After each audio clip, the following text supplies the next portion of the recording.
मैं हूं पूनम। मसाला किचन में आपका बहुत बहुत स्वागत है। हमने सारे स्टेट्स को कवर किया, मुझे बहुत अच्छा लगा। लेकिन एक बात आपसे शेयर करूंगी, क्योंकि जो हमारे यहाँ सिंधी कुजीन बनता है वो भी बहुत अमेजिंग होता है। आज मेरे यहाँ आ रहे हैं संडे के दिन खूब सारे गेस्ट, और उनकी यही डिमांड थी कि हमें सिंधी कुजीन को खाना है। वैसे तो मैंने ढेर सारी रेसिपीज आपके साथ शेयर भी की हैं, लेकिन एक ही टाइम में बहुत सारी रेसिपीज जब बनती हैं तो मज़ा ही कुछ अलग होता है।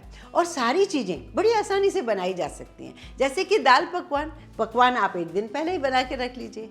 तो चलिए रेसिपी बनाना शुरू करते हैं। तो सबसे पहले हमें लेना है चना दाल। 2 कटोरी भर के मैंने चना दाल ली है और इसे मैंने पानी में सोक करने के लिए अलग रख दिया है।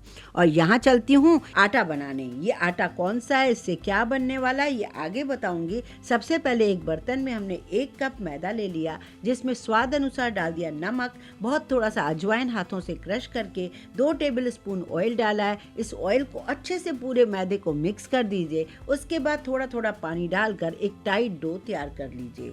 उसके बाद इसे 10-20 मिनट कम से कम रेस्ट जरूर दीजिए, क्योंकि रेस्ट देंगे तभी ये रेसिपी बहुत परफेक्ट बनेगी। जब तक इस आटे में रेस्ट मिले तब तक हम बना लेते हैं एक चटनी। इस रेसिपी के लिए मैंने लिए है थोड़ी सी कैरी, अदरक, हरी मिर्च, धनिया, पुदीना। इस समय कैरी भी मिल रही है, धनिया के खूब सारे डंठल भी ले लिए हैं। मेरे बाहर गमले में पुदीना भी बहुत सारा लग गया है। तो ये सारी चीज़ें लेकर एक मिक्सी के जार में डाल दीजिए धो के, और इसमें डाल दीजिए नींबू। तो बस नमक डाल दिया। अब इसमें चाहे तो थोड़ा सा जीरा डाल सकते हो, नहीं तो काला नमक तो ज़रूर डालिए। मैंने काला नमक डाल दिया, थोड़ी सी चीनी भी डाल दी है। चीनी डालने से होता ये सारी चीज़ें बैलेंस हो जाती हैं। आधा चम्मच मैंने जीरा डाला, थोड़ा पानी डालकर इसे ग्राइंड कर लेती हूँ। चटनी का कितना बढ़िया कलर आ गया है ना। अभी गर्मियाँ आ रही है ना, पानी के बदले आप थोड़ी आइस भी डाल देते तो ये और ज़्यादा बढ़िया ग्रीन कलर होती। मैंने ठंडा पानी डाल दिया, इससे भी काम चल गया है। ये चटनी तैयार हो गई है।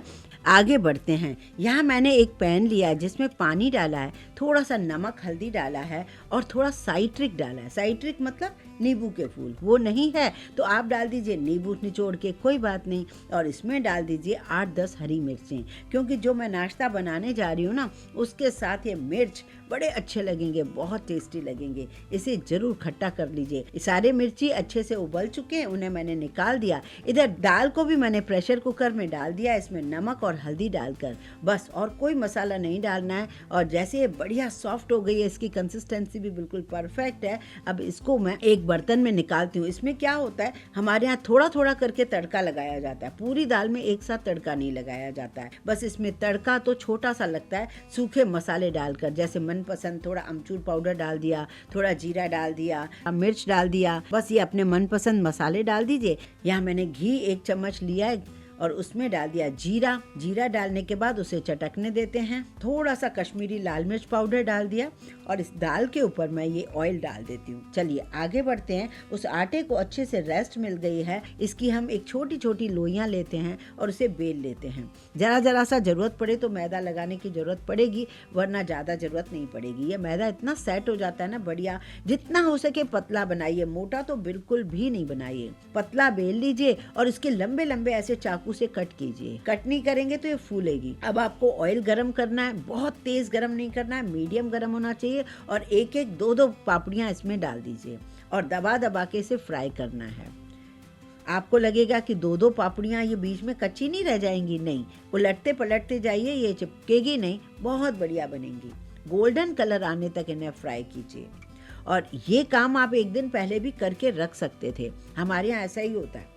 तो ये देखिए, ये पापड़ियाँ बनती जा रही हैं और एक पेपर नैपकिन पर सारी पापड़ियों को निकालते चले जाइए। अब इस नाश्ते को खाया कैसे जाता है, आप कटोरी में दाल भी लगा सकते हो, वैसे ये भी ट्रेंड बढ़िया है। ये देखिए, एक पापड़ी लीजिए, ऊपर से दाल डाल दीजिए, प्याज डाल दीजिए, चटनियाँ डाल दीजिए। हरी चटनी तो अपन ने बनाई है, मीठी चटनी ऑलरेडी मेरे पास बनी हुई थी, और आप इसके ऊपर वही मिर्ची रखिए और इसे एंजॉय कीजिए। इसे खा सकते हैं बड़े मजे ले लेकर। बचपन से लेकर 55 तक बड़े हो गए हैं, यही चीज़ हमारे यहाँ संडे के दिन बनती है। अब जरूर थोड़ा कम खाते हैं, लेकिन पहले तो हमारे यहाँ यही रेसिपी बनती थी। अब बारी आती है सिवई की। हम लोग ढेर सारी रेसिपी बनाते हैं, कई पुडिंग भी बनाने लगे, लेकिन एक्चुअल सिवई कैसे बनाई जाती हैं वो देख लेते हैं। 600 ग्राम मैंने मीठी सिवैयाँ ली हैं। जो वामसिली मिलती हैं पैकेट बंद, और ये ना ब्राउन थी, अच्छी गोल्डन कलर की थी, फिर भी मुझे ब्राउन करनी है। इन्हें मैंने तोड़ दिया है, घी डालकर मैं ऐसे भूनना शुरू कर रही हूँ। कुछ इलायचियों को तोड़ दिया है, थोड़ा सा खोया है मेरे पास जिसे मैं ग्रेट कर लेती हूँ। सिवई जब अच्छे से घी में भुन जाए, मतलब मैंने 600 ग्राम सिवई ली थी और उसमें मैंने कम से कम एक बड़ी करछी घी डाली थी। धीरे धीरे उसे भून रही थी, क्योंकि भुनी हुई मिली थी तो कम भूनना पड़ा, फिर भी हमें भूनना तो पड़ेगा ही। और उसके बाद मैंने इसमें डाल दिया 1 लीटर दूध। जी हाँ, 1 लीटर दूध। अब दूध पूरा डाल दिया है। अब मैं डाल रही हूँ इसमें चीनी। चीनी जैसे 600 ग्राम है तो इसमें 600 ग्राम चीनी एक्चुअली जानी चाहिए। ये 400 ग्राम मैंने यहाँ डाल दी है। अभी इसको धीरे धीरे स्लो गैस पर रख रही हूँ पकाने के लिए। जब दूध पूरा खत्म हो जाए तभी आप चीनी डालिए, पहले मत डालिए। तो वहीं के लिए मैं ड्राई फ्रूट को थोड़ा फ्राई कर रही हूँ घी में। काजू बादाम जो भी आप डालना चाहें वो फ्राई करके ही डालें। इधर मैंने इसी घी में थोड़े से खोए को भूनना शुरू किया है, क्योंकि आज मेरा मन है कि गेस्ट आ रहे हैं तो थोड़ी रिच इसमें फ्लेवर आए, तो मैं थोड़ा मावा भी भूनकर इसमें डाल रही हूँ। ये देखिए सिवई को क्या हुआ कि पहले हमने दूध पूरा डाला, दूध पूरा खत्म हो गया, फिर मैंने इसमें चीनी डाली। अब चीनी भी ऑलमोस्ट 2 कप तो खत्म हो गई। अब मैंने इसमें इलायची डाल दी है, खूब सारी इलायची छिलकों के साथ, और इधर ड्राई फ्रूट भी मैं थोड़ा सा कूट रही हूँ। ये खोया जो भुना है उसे भी मैंने डाल दिया है। खोया भी सारा इसके अंदर मिक्स हो गया है। ये सिवई आपको आज क्या, कल क्या, परसों क्या, 4 दिन भी रख के खाओगे ना, थकोगे नहीं। जब भी मन किया गरम किया और खा लिया। सिवई को हम सर्व कैसे करें, तो सिवई मेरी तैयार हो गई थी तो मैंने सिवई को ना एक परात में डालकर हल्का सा ठंडा कर दिया था। तो उसके बाद अब मैं एक डिश आउट करती हूँ, एक बढ़िया उसमें डाल देती हूँ, और इसमें वो जो तले हुए ड्राई फ्रूट है ना वो भी मैं डाल देती हूँ। ये सिवई खाकर सभी लोग मंत्रमुग्ध हुए थे, क्योंकि आपने कई टाइप की सिवई बनाई होंगी, पर इस बार आप ये सूखी सिवई जरूर बनाइए, जो कि बहुत ज़्यादा ड्राई नहीं होती हैं, बहुत अच्छी होती हैं। और मैंने ऊपर वर्क से सजा दिया था। दिखने में नॉर्मल लगती हैं, पर क्योंकि दूध और मावा डालते हैं और इसे भूनकर बनाते हैं तो इसका स्वाद नेक्स्ट लेवल पे पहुंच जाता है। अब बनाते हैं कढ़ी चावल। कढ़ी चावल हमारे यहाँ छुट्टी वाले दिन में बहुत पसंद करते हैं, और कटोरी में भर भर के जब सब्जियों के साथ उस कढ़ी को डालते हैं तो मज़ा ही कुछ और होता है। और इसे खाने का तरीका भी बड़ा अलग है। इसके साथ आलू टूक बनते हैं और मीठी बूंदी। इसमें कुछ सब्जियों को फ्राई किया जाता है, कुछ सब्जियों को नहीं। जैसे सहजन की फली को नहीं फ्राई किया जाता है, गोभी को आप फ्राई कर सकते हो, भिंडी को फ्राई कर सकते हो, और बैगन को फ्राई कर सकते हो। इस तरीके से आप कुछ सब्जियों को फ्राई करते जाइए। ये कुछ सब्जियां मैंने फ्राई की हैं। अब बारी आती है मेन इसका रसा बनाने के लिए। अब यहाँ पर मैंने बड़ा बर्तन ले लिया है, जिसमें 2 करछी मैंने ऑयल डाला था और 2 करछी मैंने भर के बेसन डाला, 2 से 2.5 करछी। और उसको जब मैं मिक्स कर रही थी तो भुन नहीं रहा था, मतलब कि इसमें ऑयल कम था। फिर मैंने इसमें थोड़ा ऑयल डाला। अगर ये बेसन आपने सही ढंग से पकाया नहीं तो कच्चे का मज़ा नहीं आएगा। तो बस यही एक इस सब्जी का काम, बाकी तो वो अपने आप बनती रहती है सब्जी।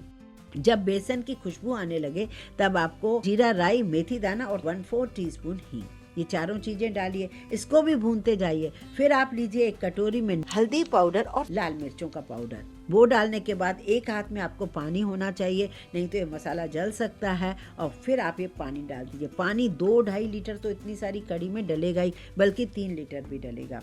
और इसे पकने दीजिए। टमाटर को मैंने 2-3 टमाटर को ग्राइंड कर लिया। कभी कभी हम काट के भी डाल देते हैं, पर मैंने ग्राइंड किया है जिससे ग्रेवी अच्छी बने। और वो भी सारी चीज़ों को नमक डालकर पकने के लिए रख दिया है। जैसे इसमें अच्छा उबाला आ जाएगा, मैं इसमें सब्जियां डालना शुरू करूंगी जो कि कच्ची हैं। ये देखिए क्या कौन कौन सी सब्जियां कच्ची हैं। जैसे सहजन की फली कच्ची है, वो मैंने डाल दी। आलू मैंने बड़े बड़े पीस काट करके डाले हैं, कम से कम 4-5-6 आलू, वो मैंने डाल दिए। खूब सारी हरी मिर्चें डाल दी धो के, ये भी डाल दी। और मटर भी डालूंगी, मटर थोड़ी देर बाद डालूंगी। मैं इसमें डाल रही हूँ थोड़ा सा कोकम भिगोकर। कोकम जो होता है खट्टा होता है और ठंडा होता है, इसकी तासीर ठंडी होती है। कोकम की कढ़ी कैसे बनाई जाती है महाराष्ट्रियन स्टाइल, वो भी मैंने शेयर की है, वो आप ज़रूर देखिए अगर आपने नहीं देखी है तो। कोकम भी ठंडा होता है और खट्टा भी होता है। और उसमें इमली भी डालते हैं। इमली तब डालते हैं जब आपका आलू और ये सब्जियां जो डाली हैं आपने वो सॉफ्ट हो गई होती हैं, तब आप इमली डालते हो। ये देखिए आलू सॉफ्ट हो गए ना, तभी मैंने डाले थे।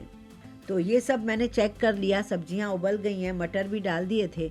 अब जब लास्ट में उसमें क्या होगा कि हम तली हुई सब्जियां डालेंगे और फिर एक तड़का भी लगाएंगे। यहाँ मैंने चावल बना लिए हैं जिसमें घी और जीरे का तड़का लगा दिया है। चावल तो नॉर्मल जो बॉइल्ड राइस होते हैं वही बना लिए हैं। कढ़ी मेरी तैयार हो गई है, इसमें सारी सब्जियां भी डल गई हैं। लास्ट में मैंने जीरे और कश्मीरी लाल मिर्च से इसको तड़का फिर से लगा दिया है।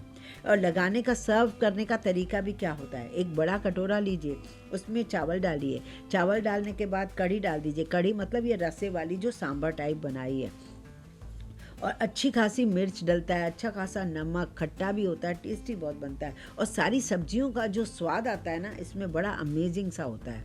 एक और बात, और इसके साथ ना ये बूंदी और पापड़ ज़रूर होता है हमारे यहाँ, ये ट्रेडिशनल रेसिपी है। यूँ तो बूंदी की रेसिपीज़ मैंने आपको ढेर सारी शेयर की हैं, पर आज जो बूंदी बनाई है वो भी मैंने सबसे पहले आपके साथ शेयर की थी। वो थी, जैसे कि हमारे यहाँ नमकीन बूंदी घर में बनी हुई होती है, उसी बूंदी को हम मीठा कर देते हैं तो हमारा काम बड़ा आसान हो जाता है। हल्का सा जो उसमें नमक आता है और फिर वो जब चाशनी में जाती है तो गोल गोल बूंदी बहुत ही अमेजिंग लगती है। मैंने आज जान करके हल्का सा नमक डाल के पहले बूंदी को फ्राई किया था और फिर उसे चीनी में डाला था। इस तरीके से इंस्टेंट बूंदी आप भी कभी भी एनी टाइम बना सकते हो, क्योंकि बूंदी कई बार हमारे यहाँ भोग प्रसाद भी लगता है, उस टाइम चाहें तो आप नमक को स्किप कर सकते हो। ये आलू तल रहे हैं जिसके साथ हम सिवई खाते हैं, और कढ़ी के साथ भी ये सर्व किए जाते हैं। आलूओं को भी ना मसाला अपन लगा देते हैं। आलू टूक कैसे बनाए जाते हैं वो मैं आपके साथ शेयर कर चुकी हूँ। आलू मैंने फ्राई किए, ऊपर से मैंने मसाला उसको डाल दिया है और थोड़े हरे धनिए से गार्निश कर दिया है। कुल मिला के बातों ही बातों में लंच भी ट्रेडिशनल तरीके से मैंने तैयार कर दिया है। पता है, जब मैंने सारे स्टेट कवर किए उसके बाद मुझे रियलाइज हुआ कि माना कि सिंधियों का कोई स्टेट नहीं है, लेकिन हमारे यहाँ जो कुजीन बनता है वो भी आपको जानना चाहिए। कौन सी चीज़ किसके साथ खाई जाती है, कौन सी चीज़ किसके साथ खाई जाती है। अभी मैंने कुछ आपको बताया है, लेकिन बहुत सारी चीज़ें बाकी हैं, तो कभी ज़रूर बताइएगा, मैं आपके साथ शेयर करती रहा करूँगी।